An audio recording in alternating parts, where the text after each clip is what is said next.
সিরাজগঞ্জের শাহজাদপুর রবীন্দ্র কাচারীবাড়িতে বিশ্বকবি রবীন্দ্রনাথের ১৬৫তম জন্মবার্ষিকী। বিস্তারিত জানাচ্ছিলেন কাজল দত্ত, উল্লাপাড়া উপজেলা প্রতিনিধি। অভিযান নিউজ টিভির সাথে আছি আমি সাদিয়া আরফিন ভাবনা। বিশ্বকবি রবীন্দ্রনাথ ঠাকুরের ১৬৫তম জন্মবার্ষিকী উপলক্ষে সিরাজগঞ্জের শাহজাদপুর রবীন্দ্র কাচারীবাড়িতে ৩ দিন ব্যাপী আয়োজিত অনুষ্ঠানমালার শুভ উদ্বোধন করেন বাংলাদেশ সরকারের স্বাস্থ্য ও পরিবার পরিকল্পনা মন্ত্রণালয়ের মাননীয় প্রতিমন্ত্রী ডাক্তার এম ই মুহিত। এ সময় সিরাজগঞ্জ জেলা প্রশাসন ও শাহজাদপুর উপজেলা প্রশাসনের সকল কর্মকর্তা ও কর্মচারীরা উপস্থিত ছিলেন। আজ 2 দিন চলেছে সাংস্কৃতিক অনুষ্ঠান।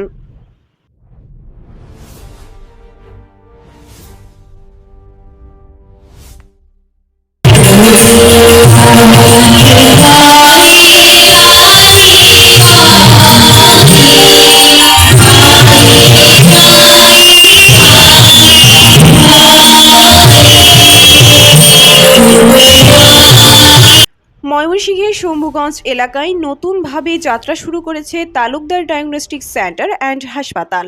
এ উপলক্ষে শুক্রবার 8 মে বিকেলে দোয়া ও মিলাদ মাহফিলের মাধ্যমে প্রতিষ্ঠানের শুভ উদ্বোধন করা হয়। অনুষ্ঠানে স্থানীয় গণ্যমান্য ব্যক্তি, চিকিৎসক, সাংবাদিক ও বিভিন্ন শ্রেণী পেশার মানুষ উপস্থিত ছিলেন। প্রতিষ্ঠানের ব্যবস্থাপনা পরিচালক মোহাম্মদ আসাদুজ্জামান তালুকদার জানান, আধুনিক চিকিৎসা সেবা সাধারণ মানুষের দরগোড়ায় পৌঁছে দেওয়ার লক্ষ্যেই হাসপাতালটি প্রতিষ্ঠা করা হয়েছে। তিনি বলেন, হাসপাতালটি 24 ঘন্টা খোলা থাকে এবং সার্বক্ষণিক ডাক্তার সেবা প্রদান করা হয়। এখানে অভিজ্ঞ এমবিবিএস ডাক্তার দ্বারা চিকিৎসা সেবা, নর্মাল ডেলিভারি ও সিজার সুবিধা সহ ডিজিটাল আল্ট্রাসোনোগ্রাম, ডিজিটাল এক্স-রে এবং সকল প্রকার রক্ত পরীক্ষার ব্যবস্থা রয়েছে। হাসপাতালটির অবস্থান কিশোরগঞ্জ রোডে সেনিটি পাম্পের বিপরীত পাশে, শম্ভুগঞ্জ, ময়মনসিংহ। উদ্বোধন শেষে প্রতিষ্ঠানের পরিচালক সকলের কাছে দোয়া কামনা করেন। এই হাসপাতালের নাম হচ্ছে তালুকদার ডায়াগনস্টিক সেন্টার অ্যান্ড হাসপাতাল, শম্ভুগঞ্জ সদর, ময়মনসিংহ। এখানে ডায়াগনস্টিকের সকল সেবা এখানে আছে। প্রাথমিক যে সেবাগুলো হয় এখন সবগুলো এখানে আছে, যেমন ব্লাড টেস্ট, পরে urine, ultra, 4D colour Doppler, ECG এবং ডিজিটাল এক্স-রে। আর এখানে নতুন করে সংযোজন হলো আমাদের হাসপাতালে নর্মাল ডেলিভারি, সিজার এবং সকল ধরনের অপারেশন এখানে করা হয় এবং ভালো মানের ডাক্তার দ্বারা সার্বক্ষণিক 24 ঘন্টায় আমাদের ডাক্তার, সিস্টার, আয়া, ওয়ার্ড বয় আসে। আর্থিক অসচ্ছল যারা আছে, যারা সেবাগ্রহীতা আছে, তাদের জন্য আপনার কি বার্তা থাকবে? যাদের অসহায় এবং হতদরিদ্র, যাদের কোনো কিছুই নাই, তাদের সকল চিকিৎসা আমি ফ্রি করবো। পূর্ব শত্রুতার জেরে হামলা ও মাদক মামলায় ফাঁসানোর অভিযোগ। বিস্তারিত জানাচ্ছিলেন মোহাম্মদ আলমগীর হোসেন, ব্রাহ্মণবাড়িয়া থেকে। অভিযান নিউজ টিভির সাথে আছি আমি সাদিয়া আরফিন ভাবনা। ব্রাহ্মণবাড়িয়ার বিজয়নগর উপজেলার বিষ্ণুপুর ইউনিয়নের ইকরতলী গ্রামে পূর্ব শত্রুতার জেরে হামলা, স্বর্ণালংকার লুট ও মাদক মামলায় ফাঁসানোর অভিযোগ উঠেছে। অভিযোগ অনুযায়ী গত 7 মে বিকেলে তানজিনা আক্তার, রুমা আক্তার ও বৃষ্টি আক্তার বাড়ি ফেরার পথে বাবলু মিয়া উর্ফে বাবলু সহ কয়েকজন দেশীয় অস্ত্র নিয়ে তাদের উপর হামলা চালায়। এ সময় মারধর করে 3টি স্বর্ণের চেইন ও 1 জোড়া কানের দুল নিয়ে যায় বলে দাবি করেন ভুক্তভোগীরা। লুট হওয়া স্বর্ণালংকারের মূল্য প্রায় 7,55,000 টাকা বলে জানানো হয়েছে। ভুক্তভোগীদের অভিযোগ, মামলা করতে গেলে অভিযুক্তরা তাদের বাজার এলাকায় অবরুদ্ধ করে রাখে। পরে স্থানীয়দের সহায়তায় তারা বাড়ি ফিরে যান। এছাড়া মনোনয়ন উর্ফে সেলিমকে মাদক মামলায় ফাঁসাতে তার বাড়ির পাশের এলাকায় মাদক রেখে পুলিশকে খবর দেওয়া হয় বলেও অভিযোগ করা হয়েছে। তবে সেলিমের বাড়ি বা তার কাছ থেকে কোনো মাদক উদ্ধার হয়নি বলে দাবি পরিবার সহ এলাকাবাসীর। ঘটনায় সুষ্ঠু তদন্ত ও প্রয়োজনীয় ব্যবস্থা গ্রহণের দাবি জানিয়েছেন সচেতন মহল ও এলাকাবাসী। আপনার নাম? আমার নাম সুহাদা বেগম। আপনার স্বামীর নাম? সেলিম মিয়া। কালকে যে মারামারিটা হয়েছে এটা বিস্তারিত বলেন তো, কেন মারছে আপনাদেরকে? কালকে আমরা বাড়ির ধান লই ওটা না ধান রই দিছি, পরে আমার ফুতে দোকানে গেছে, আমার স্বামীও দোকানে গেছে, বাবু দূরে গেছে আমার ছেলেরা মারবো। পরে আমার স্বামী ফিরাইছে, পরে অনেক মানুষের ফিরাই টিরাই দিছে, এক গরমে আটকে রাখছে। পরে আমার ফুতরে আমরা বাইতে বেলাগে দেয় না, অন্তরে গফুর মেয়ের বাইতে নিচ্ছে গা, আর আমরা আইবার লেগে রাস্তা দেয় না। রাস্তা দেয় না, আইবার ফতে গফুরের বউ আমরা লিয়ে আইসে, তোমরা কেরা মার আমরা দেহ আসো। পরে আমরা লই আইবার ফতে রাইহানের মা, রাইহান, হেলেনা, এরপরে যে বাবরু, নীলানি, রুলামিন, হেরা মিল্লা আমরা সাইড বেরিয়ে মায়ের দূর করছে। 3 জনের মামলা হয়েছে, আমি আর মামলা দিছি না। ওই দিন আমরা কপালে দাগ, তারপরে লাইতেছে, আমার ফেরো লাইতেছে। পরে আমরা বিজয়নগর গেছি, সবাই থানাত মামলা করতাম। গ্রামে তো দেখছি কত দিন আরো 2-3 মাস মায়ের দূর করে রাখছে। পরে আমরা আগে মামলা আছে, আমরা আগামীকাল আবার একটা মামলা লইয়া গেছি, বিজয়নগর গেছি। পরে রুলামিন, বাবরু আর রাইহানি মিল্লা আমরা বাড়ির পাশে একটা পুকুর আছে, পুকুরের মধ্যে ফুসকুনি আন্দোলন, ফুসকুনি বর্ডার এলাকার বর্ডারে কান্তি ফুসকুনিতে বিয়ার ফেলাই দিয়া গেছে, দিয়া পুলিশ খবর দিছে। পুলিশ আইনা আমার স্বামীর নামে মামলা দিছে। আচ্ছা, আপনার যেখানে মালগুলো পাওয়া হয়েছে, হ্যাঁ, ওটা আপনার বাড়ি থেকে কতটুকু হবে দূরে? আমরা বাড়ি থেকে 100 কিলোমিটার দূরে। তাহলে আপনার স্বামীর কাছ থেকেও মাল পাই নাই, আপনার ছেলের কাছ থেকেও আমার মাল স্বামীর পাই কাছে নাই, মাল পাই না, আমার ছেলের কাছে মাল পাই না। আপনার কাছ থেকেও মাল পাই না। এই সময় আপনারা থানাতে আছিলেন, আমরা সবাই বিজয়নগর আসলাম, আপনাদেরকে মারপিট করছে। মারপিট করছে। ওই মামলা করার জন্য আপনারা গেছিলেন, এই সুযোগে ওনারা মাল দিয়া বাড়ির পাশে, বাড়ির 100 ফিট দূরে যাইয়া মাল দিয়ে দিছে বর্ডারের পাশে। পুলিশের নেহারা তারপর মাল যে উদ্ধার করে নিয়ে যে অফিসারটা আছিল ওনার নাম কি? যে অফিসারটা মামলা দিছে ওনার নাম কি? ওনার নাম হাফিজুল, চম্পকনগর ফাঁড়ির ইনচার্জ। আপনারা এখন সুষ্ঠুভাবে চান তো, বিচার চান তো, এই তো? আমরা আইনগত বিচার চাই। আচ্ছা, গ্রামের সর্দার হেরাবে বুঝাইতে পারে না। রাত আমরা 10টার দিকে বিজয়নগরতে আয়া কদমতলি বসে রয়েছি, গফুরের বাসার মধ্যে আমরা আইবা লেগে দেন, আমরা ব্যারিকেড দিয়ে রাখছি।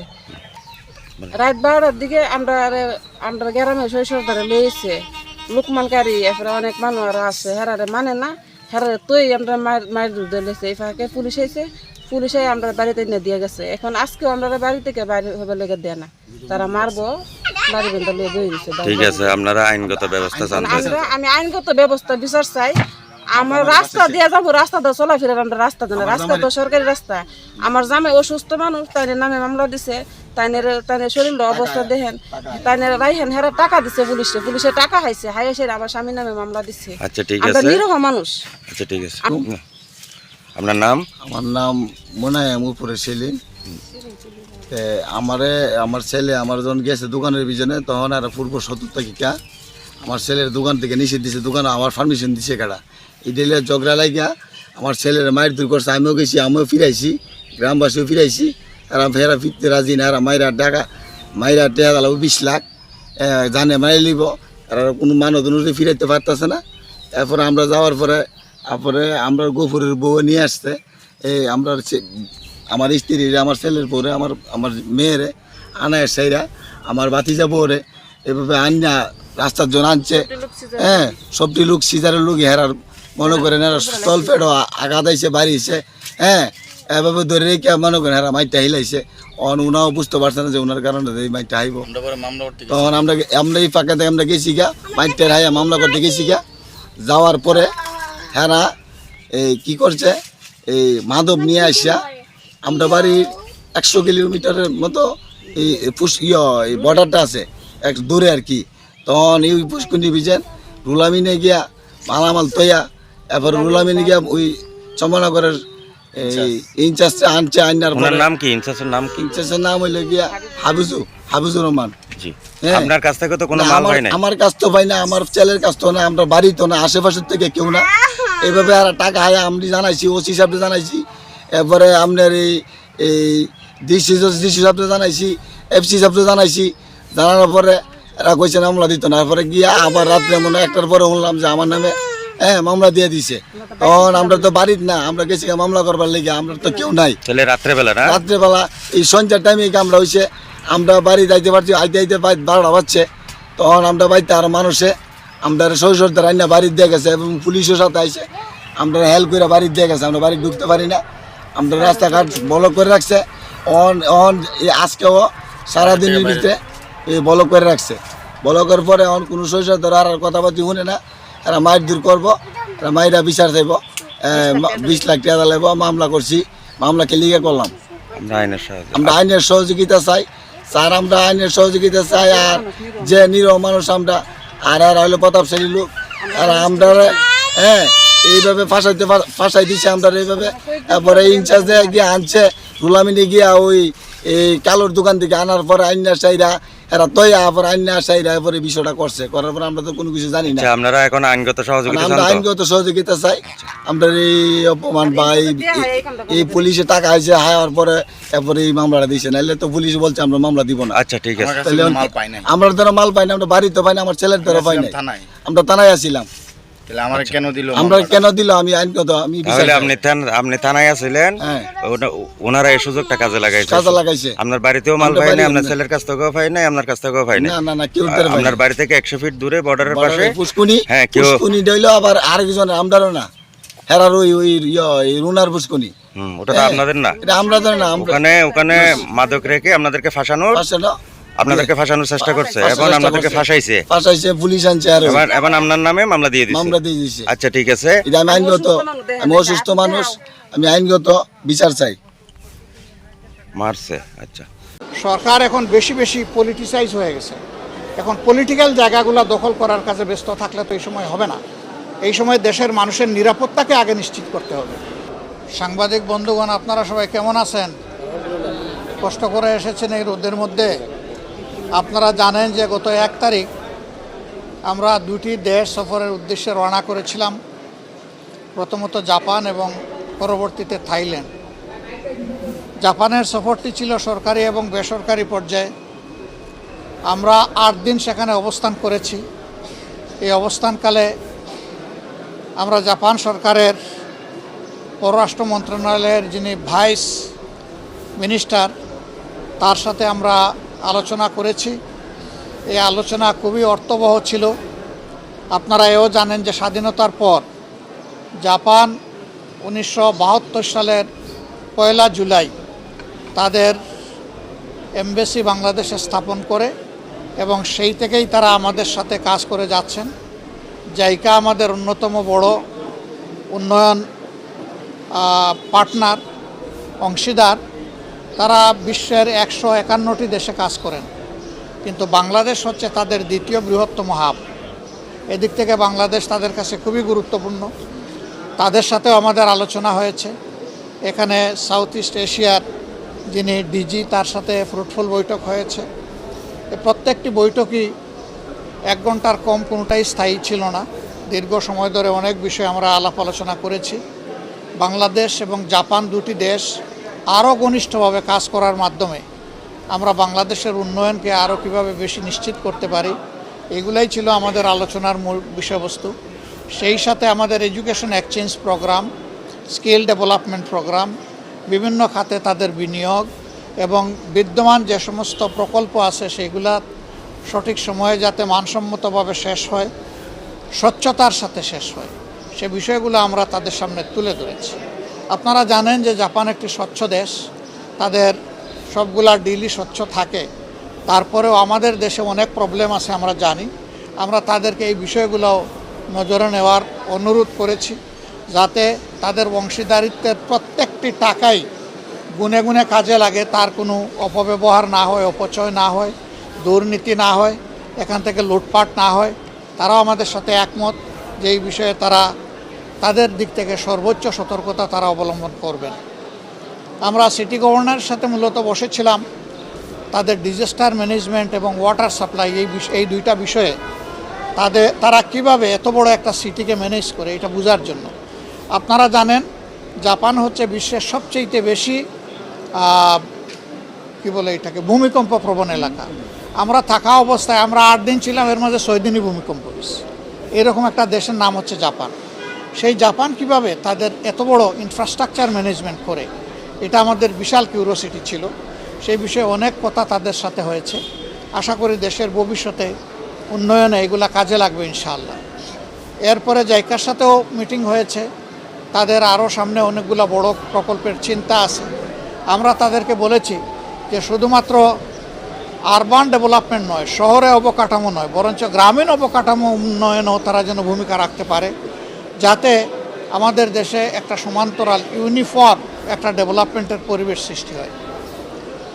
এরপরে আমরা অন্যতম একটা বড় দাতা সংস্থা, এটা বিশ্বের ৩য় বৃহত্তম দাতা সংস্থা, যারা বাংলাদেশে 2টা অঙ্গনে কাজ করে।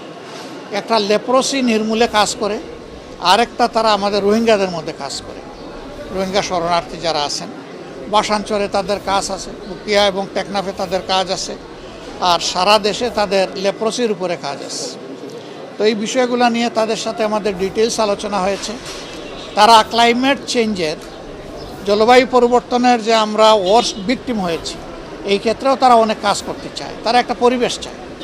আমরা তাদেরকে নিশ্চিত করেছি যে আমরা সরকারি দলে না বিরোধী দলে, এটা বড় কথা না, আমরা আমাদের দেশকে ভালোবাসি, আমরা আমাদের দেশের উন্নয়ন চাই, তোমরা আসো, আমরা সবাই মিলেই তোমাদেরকে উপযুক্ত পরিবেশ দিব যাতে তোমরা সুন্দরভাবে কাজ করতে পারো। এর বাইরে আমরা নাগুয়া নামের তাদের একটা বড় শহর আছে, 2য় বৃহত্তম শহর, সেখানে মূলত তাদের মোটর ইন্ডাস্ট্রিগুলো ওখানে আছে। এটাকে বলা হয় টয়োটার রাজধানী। তা আমরা সেই জায়গায় গিয়েছি, ওগুলো দেখার বোঝার চেষ্টা করেছি এবং সেখানকার বাংলাদেশি কমিউনিটির সাথে আমরা মত বিনিময়ে মিলিত হয়েছি, তাদের সুখ দুঃখের কথা শুনেছি, দেশকে নিয়ে তাদের প্রত্যাশা, ভাবনা, স্বপ্নের কথা শুনেছি, তারা কি চায় সেটা আমরা বোঝার চেষ্টা করেছি। এরপরে আমরা গিয়েছি ইতিহাসের এক করুণ সাক্ষী হিরোশিমা দেখতে। সেখানে মিউজিয়াম দেখলে আসলে এখনও চোখের পানি ধরে রাখা যায় না, বিষয়টা এতই মর্মান্তিক ছিল। সেখান থেকে বিশ্ববাসী কি বার্তা নিতে পারে, আমরা কি বার্তা নিতে পারি, সেগুলো ছিল আমাদের বোঝার বিষয়। তো যেখানেই আমরা গিয়েছি, সরকারি, আধা সরকারি, স্বায়ত্তশাসিত জাপানের সবগুলা সংস্থাই আমাদেরকে আন্তরিকভাবে তারা অভ্যর্থনা জানিয়েছে এবং সহযোগিতা করেছে। আমরা লক্ষ্য করেছি একটা জিনিস, যে বাংলাদেশকে নিয়ে তাদের বিপুল প্রত্যাশা আছে, কিন্তু আবার তাদের একটা সতর্কতার বা আশঙ্কার জায়গা আছে, যে তারা কি নিরাপদে সুন্দরভাবে তারা যেমনটা চায় স্বচ্ছভাবে কাজ করতে, সেটা তারা পারবে কিনা, এই জায়গাটা বাংলাদেশের এখন নিশ্চিত করার দায়িত্ব। বর্তমানে সরকারে যারা আছেন তাদের প্রতি আমাদের আহ্বান থাকবে, অবশ্যই সরকারেরই দায়িত্ব হচ্ছে দেশকে এগিয়ে নেওয়ার। আমরা যারা সরকারের বাইরে আছি, আমাদের দায়িত্ব হচ্ছে ন্যায্য কাজে সরকারকে সহযোগিতা করা, সরকার ভুল করলে তাকে টান দিয়ে ধরার এবং তাদেরকে সংশোধন করে দেওয়া, প্রতিবাদ জানানো। সরকার যদি ভালো কাজের উদ্যোগ নেয়, তাহলে আমরা বরাবর বলে আসছি, বিশেষ করে সংসদে গিয়ে প্রথম দিনই বলেছি, শেষ দিনও বলেছি, যে আমরা সরকারের সকল ভালো কাজের সহযোগিতা করব। কিন্তু দেশের কোনো ক্ষতি যদি হয়, আমরা নীরবে বসে থাকবো না, অবশ্যই আমরা আওয়াজ তুলব, প্রতিবাদ করব, প্রয়োজনে আমরা প্রতিরোধ গড়ে তুলব। এটি হবে একটা দায়িত্বশীল বিরোধী দল হিসাবে আমাদের কাজ। তা আমরা একটা জিনিস লক্ষ্য করেছি, যে জাপান বাংলাদেশকে নিয়ে অনেক চিন্তা করে। তারা একটা কথা বলেছে, যে বর্তমান সংসদটা অতীতের গতানুগতিক সংসদের একটু ব্যতিক্রম আমাদের কাছে মনে হচ্ছে। তোমরা যেমন একদিকে প্রতিবাদ করছো, আরেকদিকে তোমরা সহযোগিতাও করছো। এইভাবে যদি তোমরা তোমাদের দেশকে ভালোবাসো, তাহলে আমরাও তোমাদের প্রতি ভালোবাসা বাড়িয়ে দেব। এটা কিন্তু তাদের একটা অত্যন্ত মজবুত বার্তা এই দেশ এবং জনগণের জন্য। তা আপনারা দোয়া করবেন। এখানে ইয়েস, আমরা তাদের সাথে আলোচনায় তারা কি কি করতে পারে, অনেক বিষয় নিয়েই তাদের সাথে আলোচনা হয়েছে। এর মধ্যে একটা বিষয় ছিল, আমাদের দেশে আপনারা জানেন যে বিপুল সংখ্যক ক্যান্সারের রোগী আছে, তাদেরকে বাংলাদেশে আমরা ভালো চিকিৎসার ব্যবস্থা এখনও করতে পারিনি। আমাদের 2-1টা ক্যান্সার হসপিটাল ডেডিকেটেড যেগুলো আছে, এগুলো এনাফ ইকুইপ না এবং সেইভাবে স্কিলডও না, যার ফলে বিপুল সংখ্যক রোগীকে অনেক কষ্ট স্বীকার করে বিদেশের মাটিতে যেতে হয়। আর যাদের বিদেশে যাওয়ার সামর্থ্য নাই, তারা দুকে দুকে মৃত্যুর দিকেই ঢলে পড়ে। তা আমরা এই ক্ষেত্রে তাদেরকে অনুরোধ করেছি যে ফিজিবিলিটি স্টাডি করে, তারা ইনভেস্টমেন্ট বেসিসেও হতে পারে, আবার ফিলান্থ্রপিকও হতে পারে, যেভাবেই হোক তারা যেন আমাদের দেশে মানসম্মত বড় মাপের একটা ক্যান্সার ইনস্টিটিউট এবং হাসপাতাল গড়ে তোলে। শুধু হাসপাতাল হলে আমাদের লোকরা জানার সুযোগ পাবে না, কিন্তু এটা যদি ইনস্টিটিউট হয়, তাহলে হাইয়ার স্টাডির দরজা খুলে যাবে, আমাদের আরও কিছু স্কিল লোক তৈরি হওয়ার একটা ব্যবস্থা হবে। তো তারা বিষয়টাকে সক্রিয় বিবেচনায় নিয়েছেন। আমরা আশা করছি যে এই ব্যাপারে তারা ইতিবাচকভাবেই আগাবেন। এরকম অনেক বিষয় তো আলোচনা হয়েছে, এই অল্প সময়ে 7-8 ঘন্টার আলোচনাকে সামারাইজ করা খুব কঠিন। আমরা আগেই সিদ্ধান্ত নিয়েছিলাম ফেরার পথে আমরা থাইল্যান্ডে ঢুকবো। থাইল্যান্ডে আপনারা জানেন যে আমাদের জুলাই যোদ্ধাদের একটা অংশ এখন আছে 64 জন, আগে এই সংখ্যাটা আর একটু বেশি ছিল। কেউ 1 বছর, কেউ 10 মাস, কেউ 11 মাস, এই সময়ব্যাপী তারা ওখানে চিকিৎসাধীন আছে। আমাদের একটা নৈতিক দায়বোধ আছে, একটা নাগরিক দায়িত্ব তাদের উপর আছে, একটা রাজনৈতিক অঙ্গীকার আছে। আমরা সেই অঙ্গীকারের মানবিকতার জায়গা থেকেই তাদেরকে দেখতে গিয়েছিলাম। আসলে তাদেরকে এখনও দেখলে খুবই খারাপ লাগে। একজনের পায়ের 4 ইঞ্চি, 6 ইঞ্চি, 8 ইঞ্চি হাড্ডি নাই, শুধু গুস্ত আর চামড়া ঝুলে আছে। অনেকে প্যারালাইজড হয়ে গেছে, অনেকের বডি শুকিয়ে গেছে। একটা ছেলে, তার বাবা এসে বলল যে আমার একমাত্র ছেলে খুবই খারাপ অবস্থা, না দেখে যাবেন না। ওখানে একটা হাসপাতালের 7, 8 এবং 9 তলা পুরোপুরিভাবেই এই রোগীদের জন্যই নেওয়া হয়েছে। সরকারের দায়িত্বভার গ্রহণ করেছে, ইন্টিরিম সরকারের সময় তাদেরকে প্রেরণ করা হয়েছে। এমবিসি থেকে লোকও নিয়োগ আছে, কিন্তু এই লোকরা তো চাইলেও কিছু করতে পারবে না। এমন কিছু কেস আছে, এগুলার কোনো জবাব নাই। এমন কিছু ঘটনা আছে, এগুলার কোনো রিমিডি নাই। তারা কিন্তু এই অবস্থায় হয়তো দেশে ফিরবে। এর মাঝে একজন, সে বলল যে 1 সপ্তাহের ভিতরে আমার এই পাটা কেটে ফেলবে। একেবারে ক্লাস 9-এর ছেলে বলেই সে কেঁদে দিল। কিছু করার নাই। আমরা তাদেরকে শুধু সান্ত্বনা দিতে গিয়েছিলাম, তাদের কষ্ট আমরা ভাগাভাগি করতে গিয়েছিলাম, তাদেরকে এবং তাদের আত্মীয় স্বজনকে আমরা সান্ত্বনা দিতে গিয়েছিলাম। আমরা মনে করি রাষ্ট্রের অনেক দায় আছে, তাদের চিকিৎসা এবং পরবর্তী পর্যায়ে তাদের কাউন্সিলিংয়ের জন্য সরকারকে উদ্যোগ নিতে হবে, সাইকোথেরাপি দিতে হবে। শুধু যে আহত হয়েছে তাকে না, গোটা পরিবার ট্রমাটাইজড, গোটা পরিবারকেই সাইকোথেরাপি দেওয়া লাগে। অনেকে এখনও ঘুমাইতে পারে না, সারা রাত সারাদিন সজাগ, ছটফট করে বিছনার মধ্যে। আমরা সেই দেশের যারা চিকিৎসা সেবায় নিয়োজিত তাদের সাথে কথা বলেছি, তাদেরকে আমরা খুবই আন্তরিক পেয়েছি। আমরা অনুরোধ করেছি যে তাদের সবটুকু দিয়ে যেন আমাদের এই কষ্টে থাকা লোকগুলোকে তারা সেবা দেন। আর আমাদের সরকারকে আমরা অনুরোধ করব, তারা এবং আরও যারা বাকি আছে তাদের দায় আমাদেরকে নিতে হবে, সরকারকে নিতে হবে।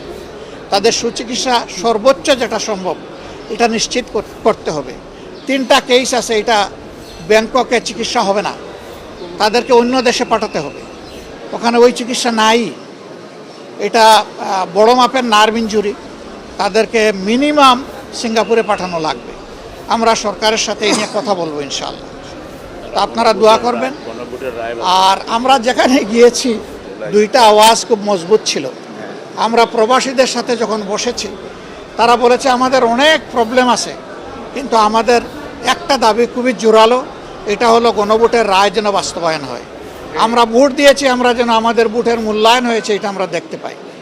আর এদেরকে যখন দেখতে গেলাম আজকে, আহতদেরকে, পঙ্গুদেরকে, এরা গলায় জড়াইয়ে ধরে বলল যদি সুস্থ হয়ে ফিরে যাই জাতির জন্য প্রয়োজন বারবার লড়াই করব, কিন্তু আমাদের গণভোটের রায় আর জুলাই সনদ 2টা যেন অক্ষরে বাস্তবায়ন হয়। এখানে একটু শুভঙ্করের ফাঁকি আছে, আমরা কোনো ফাঁকি মানি না। আমরা A to Z বাস্তবায়ন চাই, এটা ছিল তাদের বক্তব্য, তাদের দাবি। কোনো ফাঁকি ঝুঁকি চলবে না, সব কিছু আমাদের প্রত্যাশার আলোকে হতে হবে। তো এই মেসেজগুলো আমরা নিয়ে এসেছি। আমরা তাদেরকে সম্মান করি, ধারণ করি, পুরো দেশকে আমরা ভালোবাসি। আমরা সবাই মিলে ইনশাআল্লাহ দেশের সমস্যারও সমাধান করে সামনে এগিয়ে যাব এবং দেশের উন্নয়নে আমরা সবাই মিলে একসাথে কাজ করব। আপনার তো 2 প্রশ্ন, আর এর সাথে উনি পুশিনের কথা বলেছেন। প্রথমটা হলো যে আমরা এই বিষয়গুলা অবজার্ভ করছি, পর্যবেক্ষণ করছি। আমরা পর্যবেক্ষণ করে এই ব্যাপারে প্রতিবেশী দেশ হিসেবে আমাদের যেটা করণীয় সেটা আমরা করব। 2 নম্বর হচ্ছে যে এটা পশ্চিমবঙ্গ কেন, দুনিয়ার যে কোনো জায়গায় যদি কোনো নিরীহ মানব গোষ্ঠীর উপর কোনো ধরনের জুলুম করা হয় আমরা তার বিপক্ষে। এটা যদি এমনও হয় যে এমন কোনো দেশ আছে, গোষ্ঠী আছে যাদেরকে আমরা ভালোবাসি না, যারা আমাদের ক্ষতি করেছে, কিন্তু এখন তারা মজলুম, এই মজলুম যেখানে গেছে আমরা মজলুমের পক্ষে, এটাই আমাদের অবস্থা পরিষ্কার। 2 নম্বর হচ্ছে ইসলাম ধর্মকে সেখানে আইডেন্টিফাই আলাদা করা হবে কেন? তাদের দেশের তো সংবিধান হলো ধর্মনিরপেক্ষ সংবিধান। সেই দেশে সকল ধর্মের মানুষের তার ধর্মীয় অধিকার, তার নাগরিক অধিকার বুক করার পূর্ণ এখতিয়ার আছে। আমরা ইন্ডিয়া সরকারের প্রতি অনুরোধ জানাবো, বিশেষ কোনো ধর্ম, বর্ণ কিংবা গোত্রকে যেন টার্গেট করে কারো কোনো ক্ষতি সাধন করা না হয়। আমরা এটা তাদের প্রতি আহ্বান জানাবো। আর পশ্চিমের যে বিষয়টা বলেছেন, এটা আরও যাচাই বাছাই করে যদি সেই রকম কোনো বিষয় আমাদের সামনে আসে, আমাদের ভূমিকা আপনারা দেখবেন ইনশাআল্লাহ। আমরা কোনো অন্যায়ের ব্যাপারেই নীরব থাকবো না। প্রতিবেশীকে আমরা সম্মান করি, কিন্তু কোনো প্রতিবেশী আমাদেরকে অপমান করবে এটাও কারো কাছ থেকে আমরা চাই না। সংসদ তো 1 মাস পরে হবে, এখন কি বসে থাকবো আমরা? না, এখনও আমরা এই সমস্ত বিষয়ে অবশ্যই জনসচেতনতা, প্রতিবাদ এবং সরকারকে তার দায়িত্ব পালনের জন্য আমরা চাপ দেবো। এটা আমাদের দায়িত্ব। সরকার এখন বেশি বেশি পলিটিসাইজ হয়ে গেছে। এখন পলিটিক্যাল জায়গাগুলো দখল করার কাজে ব্যস্ত থাকলে তো এই সময় হবে না। এই সময় দেশের মানুষের নিরাপত্তাকে আগে নিশ্চিত করতে হবে। তা আমরা সরকারের প্রতি আহ্বান জানাবো, এখানে হলো 5 জন, তারপরে আরও কোন জায়গায় জানি, এটা বোধহয় ইয়েতে এই নোয়াগাঁয় হলো 4 জন, চিটাঙ্গেলে 3 জন, সব গোলা কাটা। এগুলা কি? এরা কারা? কারা এগুলা করে পালিয়ে যায়? কোথায় যায়? কার লোক? কে শেল্টার দেয়? এগুলো অবশ্যই খুঁজে বের করতে হবে। এগুলো না হয় ফেসবুকে মানে যুদ্ধ চালাইলে তো হবে না। ফেসবুকের যুদ্ধ বাদ দিয়ে কালপেটদের বিরুদ্ধে এখন যুদ্ধে নামতে হবে সরকার। সেটাই আমরা চাই। ধন্যবাদ ভাই আপনাদেরকে। আমি ভাই আসলে বাস্তব দেখে পদক্ষেপ নেওয়ার মানুষ। আমি মানে এখানে নেমেই নিয়ত করেছি, সম্ভব হলে আজকে ডুববো, না হলে কালকে ডুববো। আমি যাব পাইকারি বাজারে, আমি যাব খুচরা বাজারে, আমি যাব যেখান থেকে মালগুলো আসে, এটা 200 মাইল দূরে হলে ওখানেও যাব।